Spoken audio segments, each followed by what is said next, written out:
Bienvenue, bien-aimés, dans un nouvel épisode de Adat Études. Je suis très heureux, très excité de vous avoir encore une fois pour un nouvel épisode. Allez, c'est parti tout de suite. On se retrouve après ceci.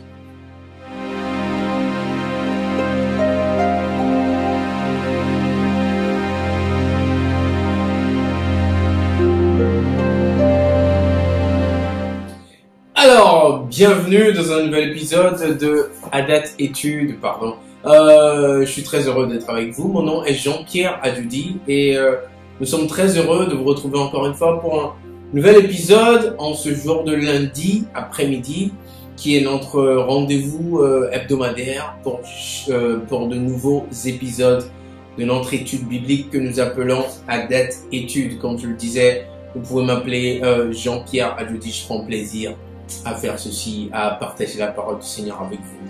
Et nous allons faire ceci aujourd'hui encore une fois. Alors nous parlons de ceci. Les choses que Yeshua a dit. Les choses que Yeshua a dit. Bien-aimés, vous savez tout d'abord que Yeshua est le nom de notre Seigneur Jésus en hébreu. C'est en fait Yeshua. Et aujourd'hui, nous allons parler de certaines choses qu'il a dit. Et c'est très important parce que des fois, nous lisons certaines choses que le Seigneur a dit. Et je suis pas sûr si nous croyons à tout ce que nous lisons du Seigneur. Parce que le Seigneur a dit des choses qui sont très pertinentes, très profondes. Est-ce que nous y croyons complètement? Nous allons en parler aujourd'hui. Et j'espère que vous serez bénis à la fin de cet épisode. Alors tout de suite, nous allons commencer par le livre de Jean. Nous allons rester dans le Nouveau Testament parce que c'est là que nous retrouvons les paroles de notre Seigneur Jésus quand il était sur terre. Allez, c'est parti dans le livre de Jean, chapitre 14, bien-aimé. Pardon. Nous allons lire Jean 14, comme je le disais, le verset 12. J'espère que vous y êtes, parce que moi j'y suis, et nous lisons la parole du Seigneur. Ça dit ceci. C'est le Seigneur Jésus qui parle. En vérité, je vous le dis, celui qui croit en moi fera aussi les œuvres que je fais. Et il en fera de plus grandes, parce que je m'en vais au Père. Waouh. Waouh, waouh, waouh. Voilà notre Seigneur Jésus qui nous parle, qui dit « Celui qui croit en moi fera aussi les œuvres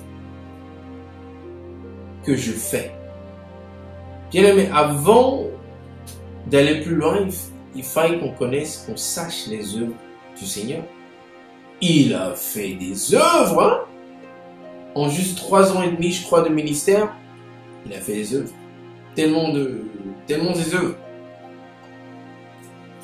Il a guéri les malades, il a ressuscité les morts, il a changé l'eau en vin, il a guéri le lépreux, il a fait marcher le paralytique, que sais-je, il a pardonné le péché, il a multiplié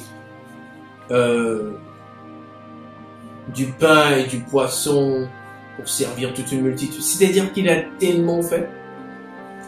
Mais Jésus lui-même nous dit que celui qui croit en lui fera les œuvres qu'il a faites.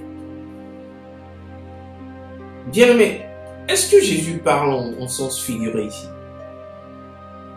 Non. Parce qu'on a tendance à croire que Jésus dit le fond de sa pensée directe, et quand il s'agit de ce verset, peut-être qu'il parle en figuré. Non. Il dit, et il dit au sens, au premier degré, celui qui croit en lui fera les mêmes œuvres. Et même des œuvres plus grandes, parce que lui, il s'en va au Père. Quoi? Mais Jésus a marché sur l'eau? Moi, je ferai des œuvres plus grandes? Oui, bien aimé. J'aimerais vous encourager à avoir la foi que vous pouvez faire des œuvres plus grandes. Bien aimé, tout commence avec la foi. Si on lit et on n'a pas la foi de cela, ça n'arrivera jamais. comment ça se fait qu'on pourra faire des œuvres plus grandes? Parce que lui s'en va au Père. Nous, nous sommes sur terre plus longtemps. Beaucoup plus longtemps. Et numéro 2, parce que c'est pas nous qui faisons ces choses. C'est le Saint-Esprit de Dieu qui le fait en nous. Tout ce que nous avons à faire, c'est de le laisser faire. Alors moi, j'y crois. C'est tout à fait possible que nous fassions les mêmes œuvres que le Seigneur a fait. Et même de plus grandes. Aujourd'hui, nous voyons des grands hommes de Dieu qui guérissent les malades, les aveugles voient, ainsi de suite. Bien aimé, le Seigneur veut faire même plus que ça avec nous. Ayons la foi. Amen. Yeshua a dit quelque chose d'autre aussi que nous allons lire dans le livre de Matthieu. Alors, tournez avec moi, s'il vous plaît, au livre de Matthieu, le chapitre 10, bien aimé. Matthieu 10, les versets 37 et 38. Nous lisons la parole du Seigneur. Celui qui aime son père ou sa mère plus que moi n'est pas digne de moi. Et celui qui aime son fils ou sa fille plus que moi n'est pas digne de moi. Verset 38. Celui qui ne prend pas sa croix et ne me suit pas n'est pas digne de moi. Amen. J'aimerais me concentrer un peu sur le verset 38. Ça dit, celui qui ne prend pas sa croix et ne me suit pas n'est pas digne de moi. Bien aimé, c'est pas moi qui l'ai dit, mais quand tu suis le Seigneur Jésus, tu as ta croix à porter. Ça veut dire quoi? Tu as des sacrifices à faire. Parce que tu ne vis plus pour toi. Tu vis pour servir le Seigneur. Ça veut dire quoi? Ça veut dire que ton corps, ta chair, a des envies, a des pulsions, a des désirs. Tu as des plans, tu as des choses que tu aimerais faire. Mais désormais, ce n'est plus toi qui le fais, par exemple. Tu soumets tes désirs au désir du Seigneur. Il faut porter ta croix.